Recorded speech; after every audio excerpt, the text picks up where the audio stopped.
retour dans le live TV Finance. Bienvenue si vous nous rejoignez. Comme chaque jeudi, on se retrouve pour parler des produits de bourse en compagnie de Christophe Grosset de chez Unicredit. Bonjour Christophe. Bonjour Léa.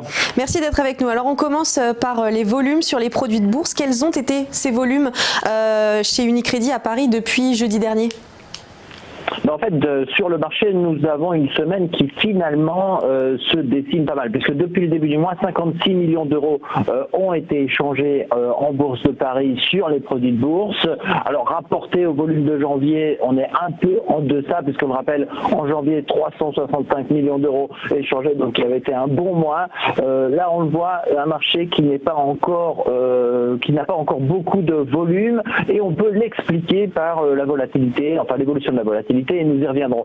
En termes de préférence des investisseurs, on retrouve naturellement encore la même stratégie, c'est-à-dire que nos investisseurs privilégient encore les produits de court terme, puisque 38% des échanges l'ont été sur les certificats turbo et 24,3%, et c'est peut-être un peu la tendance de la semaine, 24,3% l'ont été sur les certificats leverage et short, donc ces produits qui nous permettent de faire du trading intraday. Donc on le voit, des volumes qui sont en train de se concentrer de façon relativement importante sur les produits de trading à court terme, sans toutefois, et ça on pourra le regarder peut-être un peu plus en détail, sans toutefois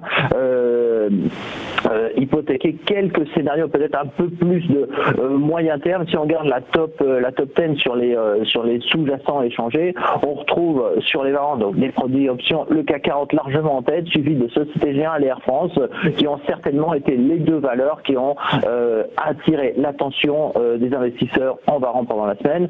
Si on s'intéresse par contre donc à ces produits de court terme, donc tout ce qui a été turbo et turbo illimité et ainsi de suite, nous retrouvons en fait en tête toujours les indices, et ça c'est une tendance de fond que de toute façon on retrouve depuis quelques semaines, avec dans l'ordre le CAC, le DAX, le Total qui s'est inséré, mais surtout le Dow Jones et Nasdaq qui ont été dans la top 5 des produits. Donc des investisseurs qui restent à faire du trading à court terme en allant de temps en temps sélectionner quelques actions.